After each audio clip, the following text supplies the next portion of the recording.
And welcome back to a fresh episode of the Business Growth Show. Delighted to be joined by David Walsh today. David is one of the most in-demand certified YouTube specialists in the UK. David will tell you how views and subscribers are vanity metrics thrown around to make people feel good about their channels. He'll then guide you through the top things that you should really be focusing on, consistently fill your sales pipeline, and how you can use video and how you can use YouTube effectively. David, a very warm welcome, sir. How are you doing? I'm fantastic. Thank you very much for having me. No worries, man. So looking forward to this one. This is a bit of a fresh topic for the show. We've not really covered YouTube much before. So I'm sure there's going to be plenty of actionable nuggets that our audience of business owners, sales professionals, marketers alike can learn from your good self. I really would love to jump straight in at the deep end. Yeah. And go for why likes, why views, why subscribers? Why are they, David? Why are they vanity metrics? And why are they things that we shouldn't really care about? Okay, that's a great question, and this probably came more to light with the likes of Instagram and those other platforms, in that those things can be bought quite easily, and there's so many people out there buying views and buying followers on those other platforms. You know, unfortunately, there's some people doing that on YouTube as well. But it got highlighted there that these vanity metrics were being purchased, which then those influencers could then get brand deals and they could charge more money for posts and stuff like that. So that has somewhat permeated throughout the world now that, oh, you got millions of views and millions of followers and subscribers and stuff. Those are the things to have. And as we touched on there, those are vanity metrics. For sales professionals, for business owners and entrepreneurs and stuff, it's not about the millions of views and the millions of followers. They're nice, especially for the ego. But at the end of the day, how much do they put in your bank account when it comes to, you know, your accounts and stuff like that? That's really what we got to focus on. Now, when it comes to YouTube, the views are, the views are a thing to look at, but what you really got to look at on YouTube is what's called watch time. Okay. And YouTube is the second most mature platform out there after LinkedIn. LinkedIn happens to be the oldest social platform out there, but YouTube happens to be the second. And they figured out quite early that people were gaming the system for views on videos, and views were the thing to help you get ranked in the search engine, as YouTube is a search engine, just like its big brother Google. So they then said, well, if somebody watches a video like 10 or 20 seconds, well, it needs to be 30 seconds to count as a view on YouTube. So if they watch 30 seconds and then bugger off, then that doesn't really help. Their average, what's called your average view duration, is just 30 seconds. So if you've got a 10-minute video, your view duration is 1/10, so 5%. Approximately, you got a 5% average view duration, and that's pants, absolute pants. Now, if you get somebody towards the end more on your videos, that means your average view duration goes up, your watch time goes up, and that's the key metric on YouTube for success. So it's about creating great quality content that people want to watch pretty much all the way through, and that's really what you got to focus on with YouTube. Got it. Okay, so focusing on the average view durations, focus on the watch time. Yeah. Rather than just putting anything out. Okay. Correct. So if we could look at this perhaps from a ground up approach, perhaps to someone that's a novice, perhaps to someone that's a business owner that knows that, like you've mentioned, David, that YouTube's a powerful platform, that it is a big search engine, that it's a great way to get yourself out there and obviously get views on your content and get potential leads, potential sales. How should we approach that? So let's say, for example, we offer, I don't know, financial services. Yes. And we've got no idea where to start. We've perhaps just created a YouTube account. What are some of the things we should consider that we can become, like you mentioned, a trusted authority, that we can start getting views on our content? How are some of the ways that we should tackle and address it, David? Brilliant question. Brilliant question. Okay, so now we're talking about SEO. So just like with, as I mentioned earlier, it's big brother Google, YouTube is the search engine, and you as a small business owner or even a small YouTube channel can use this to your advantage to get in front of your target audience, even if there are other companies out there, irrespective of the niche you're in. If you've got a bigger company or bigger companies and there's high competition in your niche, you can still get in front of your target audience with good SEO, search engine optimization. So you actually have 4 types of consideration when somebody goes to a search engine on what they're looking for. The first one is that their research. So if it's financial services, it could be, what do I need? What financial products do I need over 50? That could be something they're researching about. Then the second one would be comparison. So this would be, do I need to focus on a pension or something else? Whatever that would be in the financial services world. Then the third consideration is the buy intent. And this is what we're looking for.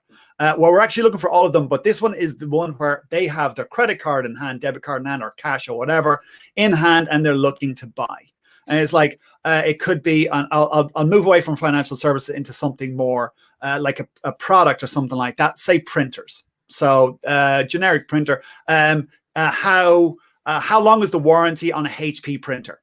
Like that is a buying one. An even better one would be how to get a HP printer next day or same day delivery. Now that's a very buying keyword right there. So how can I get one next day or same day? Okay. And then the fourth type is success. So this is the people who have bought the product and now they're looking to use it or figure out how it works and stuff like that.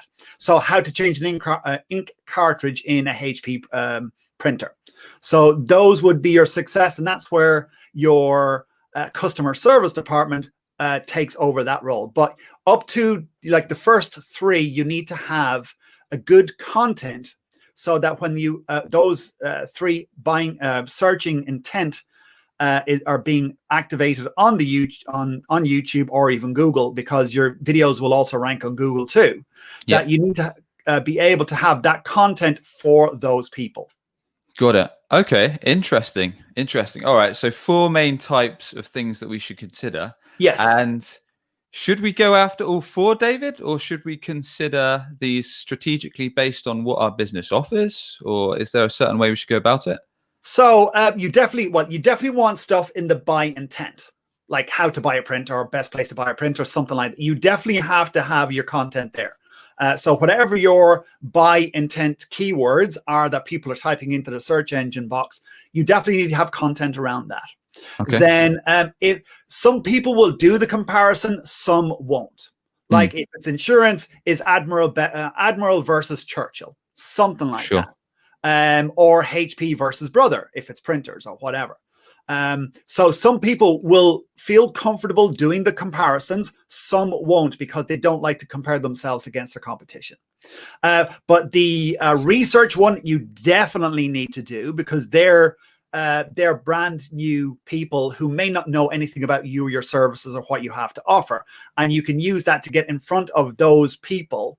And if you can get in front of them early, then you can basically indoctrinate them into your way of doing business and then convert them into sales very, very quickly.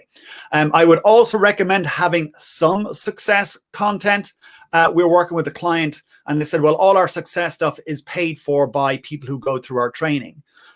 We want them to basically, that's where they're going to get it. And I said, still put out some of your success stuff and mention it's in your training, because those people who are looking for that sort of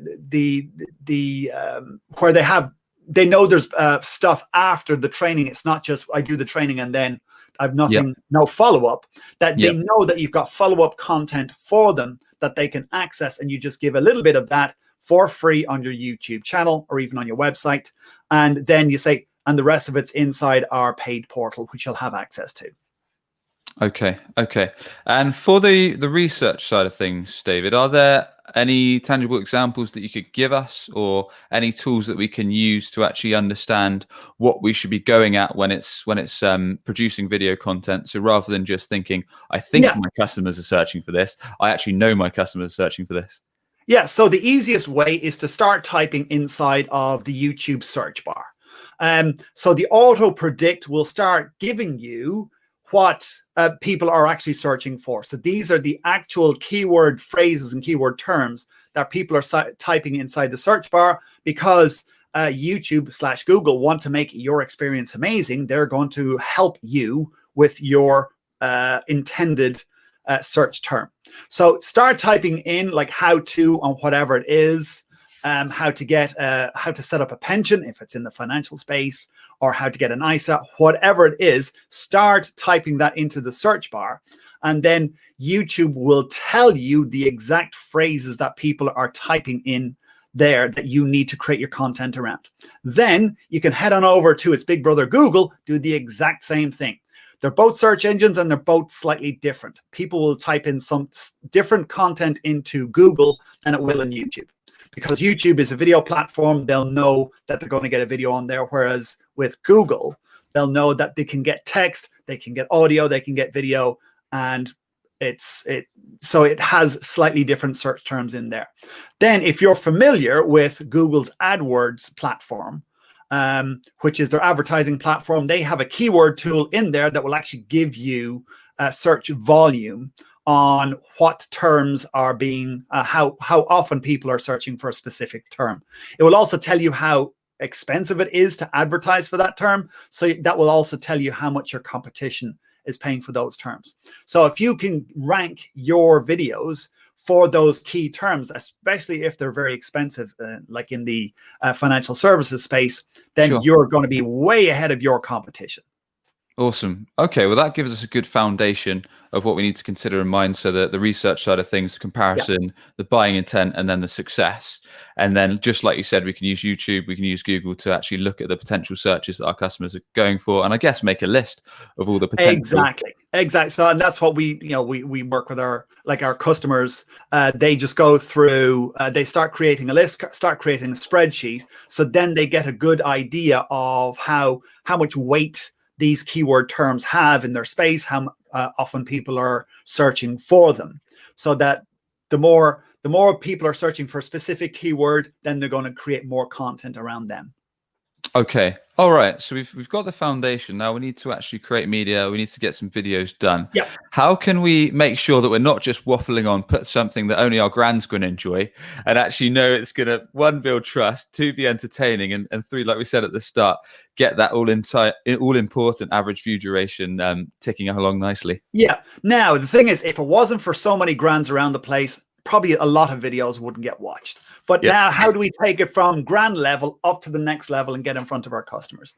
So the thing is that you need to be short, sharp, and punchy with your content.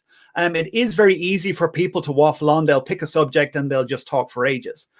We also work with people who are on the other end, who are so succinct, they'll go, well, I've done my video and it's 2 minutes long. And I go, well, that's not long enough. We recommend videos are at least a minimum of 6 minutes, preferably 8 to 12. And the way we do that is by doing, say, 5 ways to do X or 10 ways to do Y. So that means you have to be short and succinct with those specific tips that you give. And it also gives people a good framework to be able to go, okay, so if I come up with 10 ways to the top 10 pensions to invest in if you're over 50, something like that.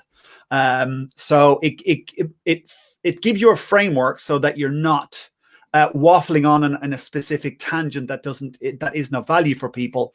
Plus, when you use numbers in your content, it allows people to register. Okay, so I'm going to get 10 tips here. Great. I understand that if it's a 12-minute video, I'm going to get 10 tips, so it's about a minute a tip, which it's easy for the brain to understand.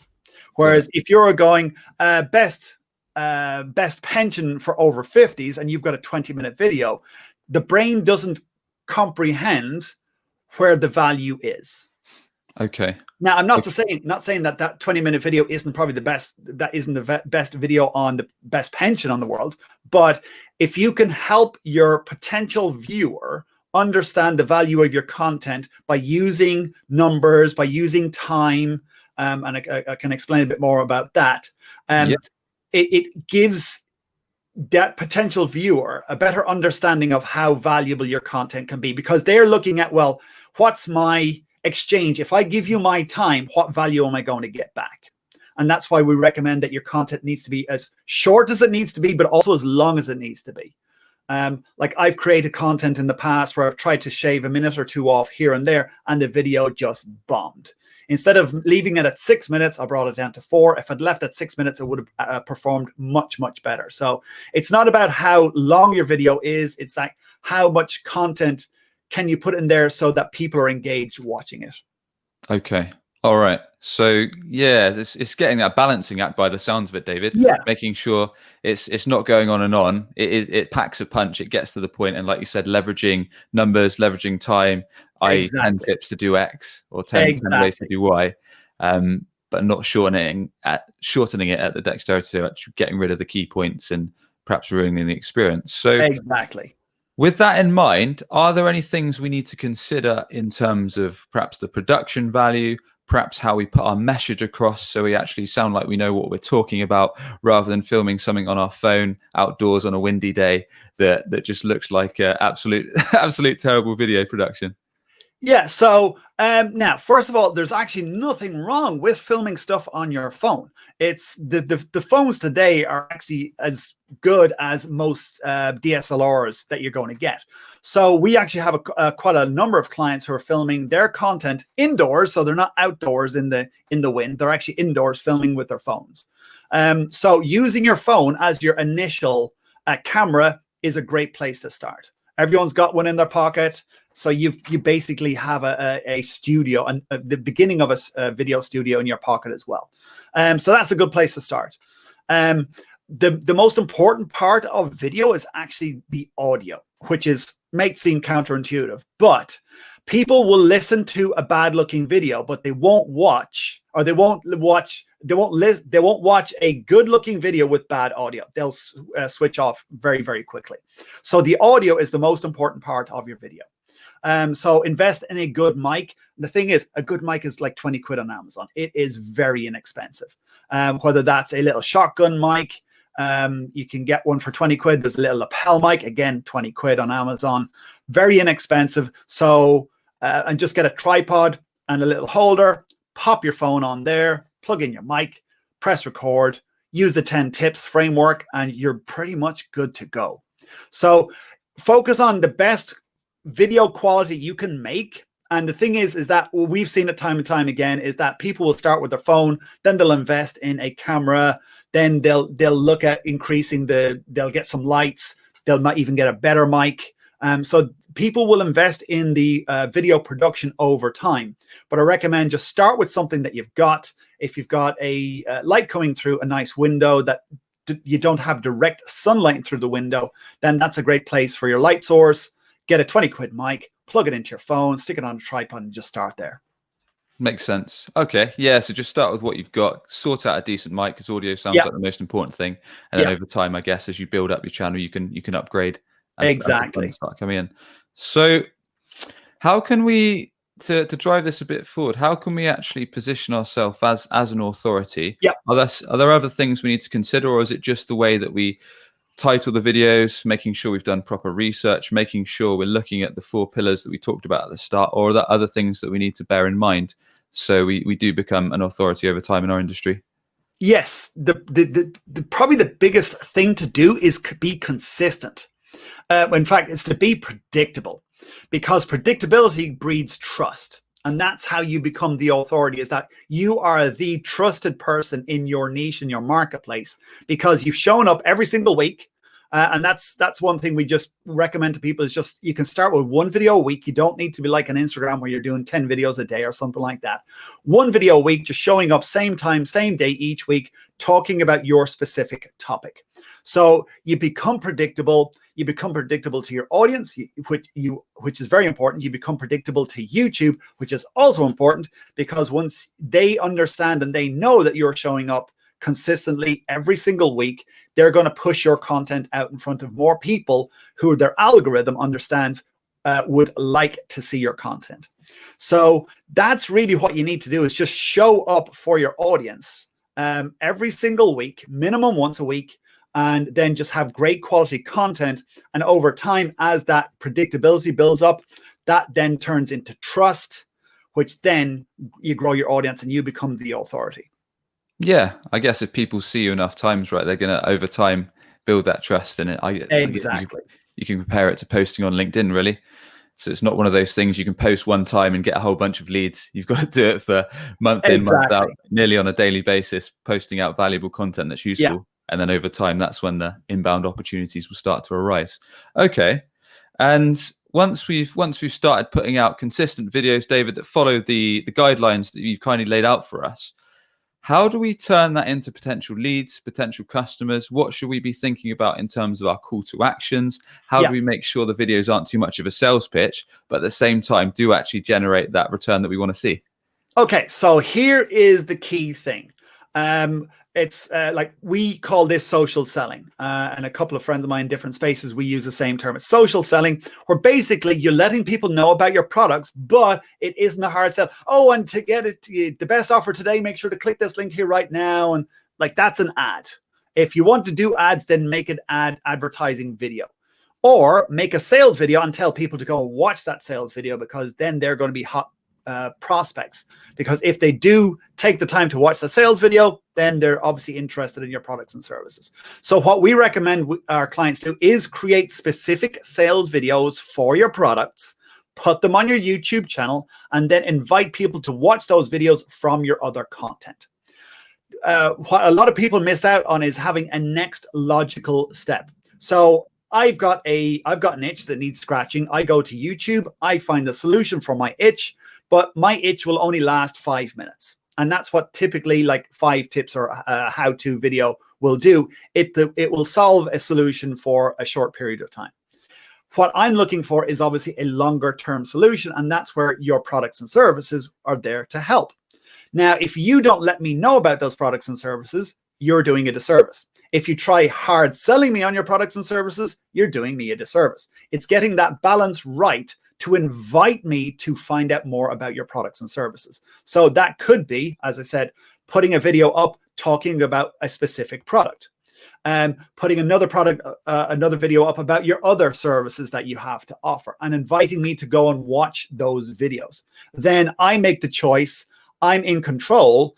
And when I see your content, if I've been fed your content over a couple of weeks or a couple of months, then I go and watch your sales video, and your sales video makes a lot of sense to me as the next logical step for me to take in order to solve the bigger itch that I've got. Then that's how you're going to convert people into great customers, great clients, and long-term customers as well. Yeah, okay. Well, that makes sense, Dave. I do have a question in terms of so you mentioned perhaps putting together dedicated sales videos. Yes. And then you also mentioned putting together non-sales videos, but then pointing people to those. Correct. How does that work to someone that's perhaps not as clued up on YouTube? How would that work on a kind of step-by-step basis? Okay. So first thing I would recommend is go to my YouTube channel, which is youtube.com/David Walsh Online. What we're going to talk about in here is calls to action. So you'll see this on all my videos. So if you want a proper example, go and watch all of them, not just 1 or 2. Make sure to watch all of them. I've only got 300, so it won't take you that much time. But what you want to do is have a call to action at the end of your video. And that would be, so you can invite people to watch the next video in your video series. And that would look like, and if you want to know more about how our printers will actually save you time and more money, make sure to watch that video there. But if you would like to know more about this specific printer, on how you can print the best looking photos and with the least amount of ink used, make sure to watch that video right there, where we've got a video talking about this whole product. Something like that. So you would give them the option to watch another video, or then go and watch the video specific about that product. Or another way would be in midway through your content is have a throwaway comment. And this is what I like about this, is have a throwaway comment. And if you'd like to know more about this printer, make sure to click the link in the description below, where we actually have a video dedicated to that if you want to buy one. And then you move on with your content. Got it. Okay, so it can be a mix of pointing people to other videos, but you can also direct them to websites or landing pages. Exactly. More information there. Okay, so just keeping that call to action at the end of the video rather than constantly throughout, I guess. Yeah. If your call to action is a throwaway comment midway through, then that could go to your website. If it's at the end, I would definitely recommend that it goes to another video, because this helps with your watch time. And one thing I didn't mention earlier, you've got two types of watch time. One is the watch time on the specific video, which is video watch time. And then you have what's called session watch time, which is how long people stay on the YouTube platform after watching your initial video.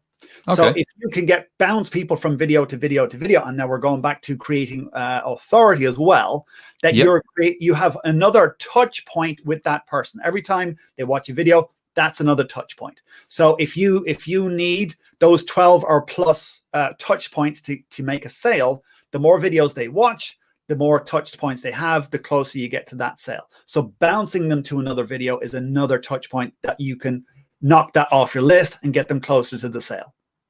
Okay, well, this has all been especially useful for myself, and I'm sure everyone tuning in as we're building up the YouTube as well as a podcast steadily. You've given us some great guidelines, some great foundations to follow, David. Are there any other things that we need to consider when we want to kind of up our view rate? Perhaps we've put out videos that might have followed some of these rules, but we're thinking not really getting the engagement, not really getting the views I was hoping for. Are there any other lesser known tips that we should consider trying to get people, or ideal customers rather, viewing these videos? Yeah. So first of all, I will answer the engagement one. So it's engagement and promotion. So first one is engagement. Ask a specific question related to the content you've given on the video. So if it is like, we'll take the printer example again. So what would you like to print with this type of printer? Let me know in the comments area below. I'd love to know what we have so many people who like to print different things. I'd love to know what you want to print. So that's a specific question for that specific video, rather than, oh, let me know your comments in the comments area below. The generic, no one's going to do that unless there's something polarizing in the video, then they feel the need to put a comment in. But if you ask a specific question, then that gets the brain thinking, and it's like, maybe I'd like to print photographs of the kids, or I'd like to send stuff to granny and granddad, blah, blah, blah, that sort of thing. Or it's, I'm printing documents off. Not that many people print documents off today, but we never know. And it could pull out some weird tangents that you just don't know are in your audience. So first of all, is ask a specific question.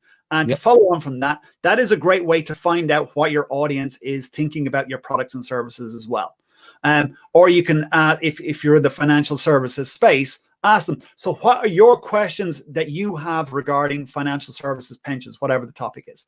Let me know in the comments area below, and I'll do the best I can to help you get that question answered.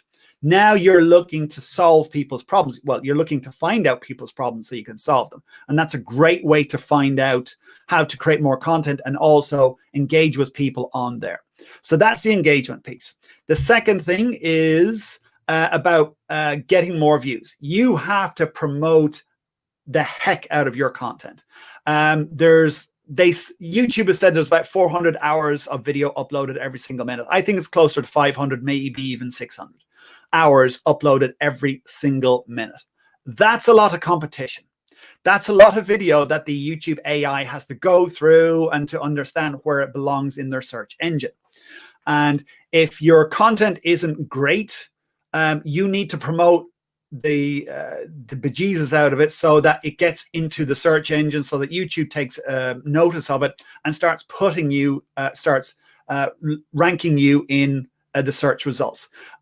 Also as well, like here's a great way to do this, is like embed it in your website. If you're creating content, put it on your website as well. Embed that video, put a bit of keyword text on the blog post or whatever, and just use that as an embed. A great way to send a signal back to YouTube. Put it out on all your social platforms. Put it out in your email list. Wherever you can promote your videos, promote. Always the case.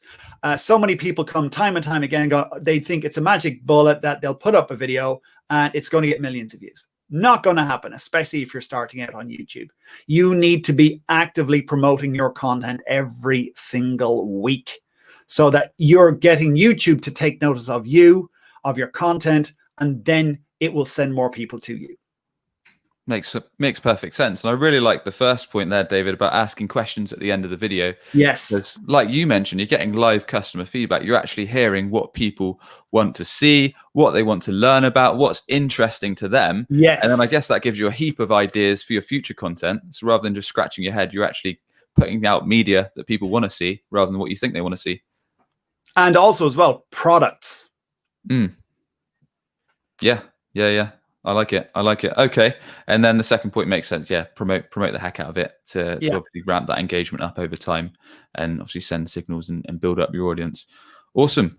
David, really appreciate the conversation, man. It's been an absolute pleasure. I've learned a ton. I'm sure everyone tuning in has as well. Please do tell us a bit more about how we can learn from yourself, how we can get in touch, and the best way to connect with you.